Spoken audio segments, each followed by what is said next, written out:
I never met Matthew Shepard. But Matthew Shepard has had an incredible impact on my life because his story is my story. His story is the story of so many of us in the LGBT community.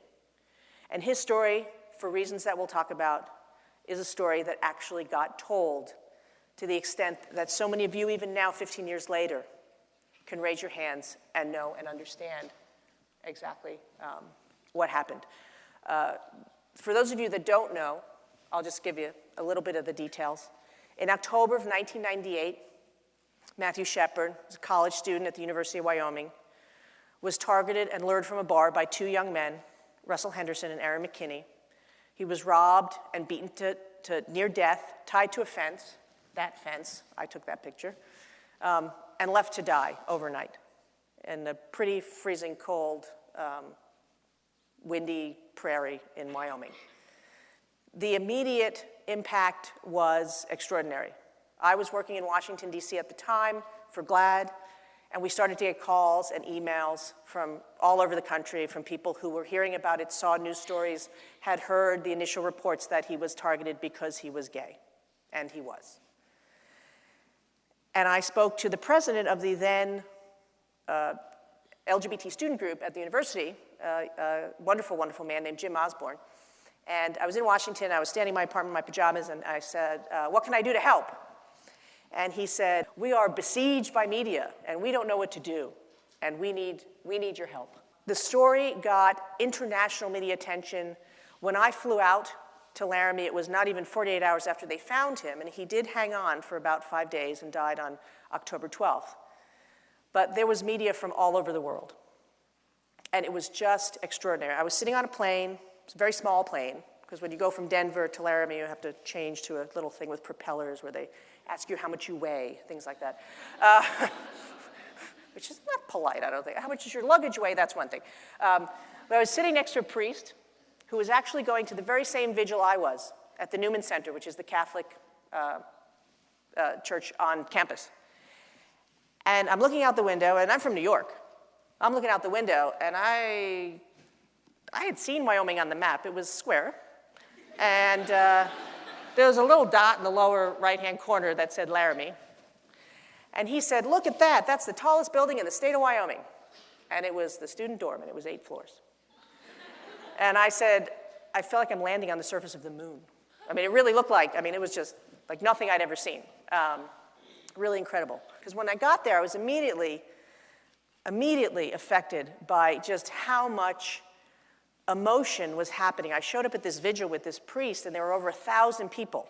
This is a town of 25,000 people. It's a college town. And 1,000 people showed up for a vigil for this young man who was clinging to life a few hours south in Poudre Valley Hospital in Fort Collins, Colorado. And the emotions, the fear, anger, frustration, upset, just all kinds of emotions that were swirling around, particularly the people that knew him, but also the entire community, because they knew what had happened was being watched very carefully and now being broadcast all over the world. There's a photographer who took this picture recently, and it was used in an exhibit in Washington, D.C. This is the view from the fence that Matthew would have had. The first time I saw it, I actually just I felt like somebody kicked me in the stomach. To think that he was tied up there, still alive, and left there in the freezing cold overnight is pretty extraordinary. And I'm going to talk a little bit about the trials and the 2 young men who did this to him. So when I got there, I knew what I needed to do.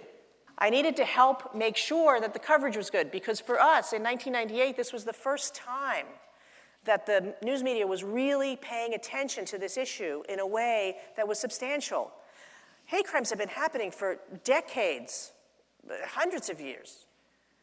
But no one was really paying attention no matter how much we tried to get them to. And for some reason, not only the news media, but the LGBT community rose up because of this young man. That image of him in that shirt went all over the world. And so my job was to help make sure that the stories that got told in the news media were fair, were accurate, represented what was really happening, and were respectful. I also tried really hard to try and frame the issue and give it some context, to help reporters understand, because they wanted to, sensationalize it. Oh, this is the wild, wild west. It's tough being a gay person in cowboy country. I'm like, it's tough being a gay person in Manhattan, because I've walked down the street and had people call me names. This is not an uncommon experience. This is something that happens all the time. So to put things into context was incredibly important. It was about education and information and helping journalists do their jobs better. As the trials progressed the year after, the defense for Aaron McKinney, who was the primary assailant, tried to bring up something called the gay panic defense. The gay panic defense is essentially it's not my fault, he made a pass at me, so I killed him. Kind of like her skirt was too short, so, it's her fault that she got raped, essentially. And I spent a tremendous amount of time talking to reporters, standing outside that courtroom, saying over and over and over again, if straight women did to straight men what those boys did to Matt, every time somebody made a pass at them, we would have very few straight men left in this world. And that's actually me outside the courthouse talking to some of those actual very reporters, and trying to help them really understand what the impact was on the community. And one of the questions, it's actually a quote in here, I'm somewhere down there at the bottom, you can kind of see my name, you can't read the whole quote, but they pushed and pushed and pushed. Are you sure this was a hate crime? Aren't all crimes hate crimes? And finally, I said to the reporter, who was a good guy, who was just trying to get what he wanted out of me, I said, you don't do what those boys did to Matt for $20 and a pair of shoes. You don't call him the names you called him, say you targeted him because he was gay and that therefore he was weak, and instill fear in an entire community. Because a hate crime is not just perpetrated against that one person. It affects an entire community. Gay people lived in fear in Laramie. They were looking over their shoulder for a long time, and some of them still do. And then we had to deal with some of this, because there's always the other side, as journalists used to call it. These folks were protesting outside the courthouse, and this is an extreme version, but this message that Matt got what he deserved, that gay people don't matter, that our lives don't matter, that we should be targets, was something that we fought against a lot. And the conversations that happened because of the media attention and the stories that were told was really important.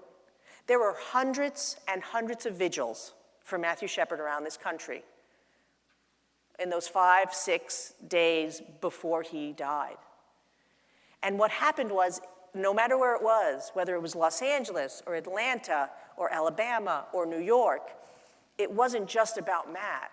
It was people telling their stories about what happened to them in their towns and the fact that it happened there too. And that had a huge impact. The other thing is the legacy that has really come from the attention and the discussion and the hard work and activism of so many people after Matthew was killed. The Laramie Project is probably one of the most performed plays in America. It is a play that is not about Matt, but it's about the town. It's based on interviews with hundreds of people in Laramie in the aftermath of the murder. And it's an incredible play. It's done in high schools, it's done in colleges, community theaters, and major theaters around the country. And what it has done is spark millions of conversations. I've seen the Laramie Project 100 times probably, and done Q&As after and talked to folks, and it prompts conversation. It offers all kinds of opinions. It's got the voices of everyone in the community, and it allows for discussion.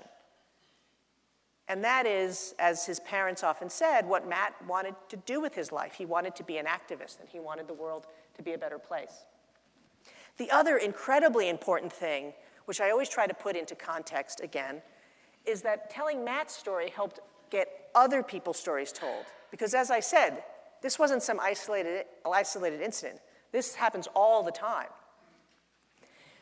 But the problem is, it doesn't happen to young, good-looking, educated, white college boys that looked like the boy next door. The media saw him as the boy next door. And the community saw him a bit as the boy next door. I had spent tons of time working on many, many other hate crimes, as have scores of other activists in our community.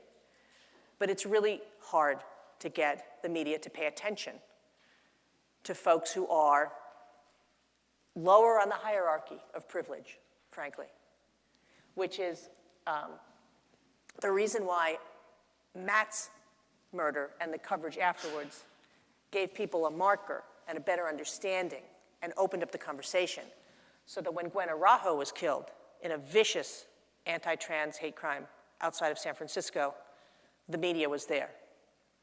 In fact, her high school was in rehearsals for the Laramie Project when it happened, which made it even more of a media issue. Fred Martinez, a young two-spirit, one of the youngest hate crimes victims in our community, was killed in Cortez, Colorado.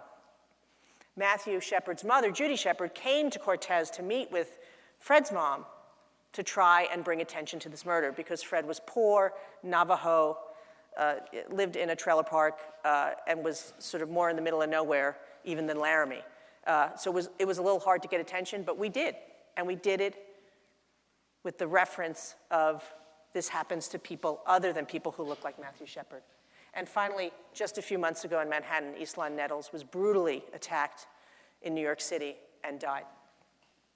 And there were protests in the street. There was much more media coverage than we would have ever expected. Because the problem is this is still an issue. It's still an issue. We see so much progress around marriage equality. We're seeing great visibility of gay and lesbian families. We're seeing more and more transgender representation in the media. We're on the upswing. We've gone beyond the point of no return, I think, I hope and pray, in terms of progress and changing hearts and minds. But the reality is this, that we still have dozens of murders that are reported every year. Reported.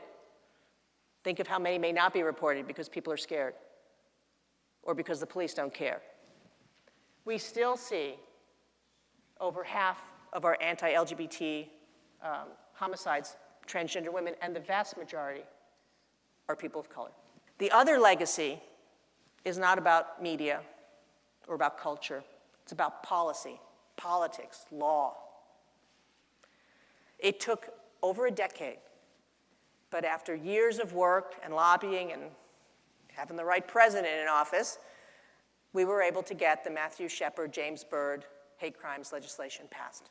So there are now protections that are inclusive of sexual orientation and gender identity in our hate crimes legislation, so that when something happens in a place like Laramie, there can be help from the federal government, because that didn't happen when he was killed in 1998. Now, the way I talk about his story is kind of like when you take a pebble and you chuck it into a pond and falls and you get that ripple effect.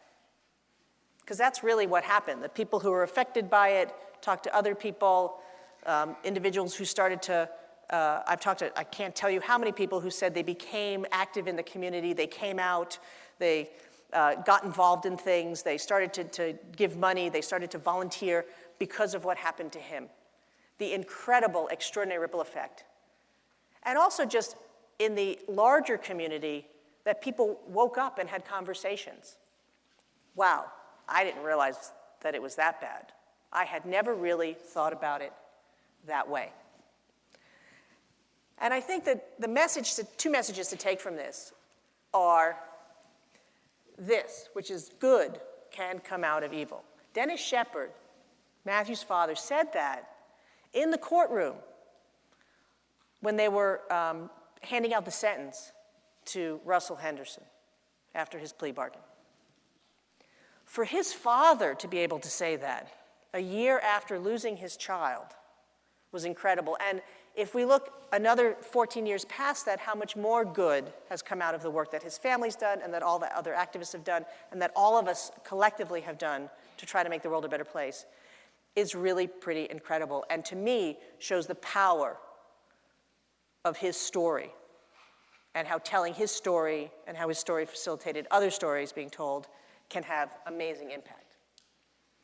And the last is what I always consider a success. When I worked at GLAAD, and I still do this once in a while now, I would be in the media myself. I'd do interviews, often in not friendly environments, like Fox News. So let's just say, for example, I'm on Bill O'Reilly's show, which it's not a hypothetical. I've been on Bill O'Reilly's show. Not an easy thing, but really important, because those are the people you want to reach. Because I would always get emails after that would start out with, you know, you aren't what I expected. And I never really thought about it that way. Because I would try to talk about our issues in a way that was accessible, that would meet people where they are, that would help them understand, that was less abstract, that wasn't, you know, talking up here about things, you know, that are way down the line in the process, to have somebody deeply understand why we fight for equal rights. First, they have to see me as a person. First, they have to understand my story, and not just see me as a gay person, but see me as a mother, as a daughter, as a sister, as a partner, as part of their community. So this, to me, is the success. And I think that Matthew Shepard's story was probably not that pebble that got thrown in the water, but more like a giant boulder that somebody picked up and tossed that caused an incredible splash, an incredible watershed, and helped create the climate that we are increasingly seeing because of the power of people's individual stories and their ability to touch other people's lives and see that we have more in common than we don't. So I encourage all of you to kind of think about that way, that there are ways to have stories be told that are not as direct, that there are many people in the world like me who want to facilitate that happening and find different vehicles to make that happen. Because we know that by telling our stories, we can make the world a very much better place for the young people that are coming up ahead of us, for my daughter, and for everyone else. Thank you very much.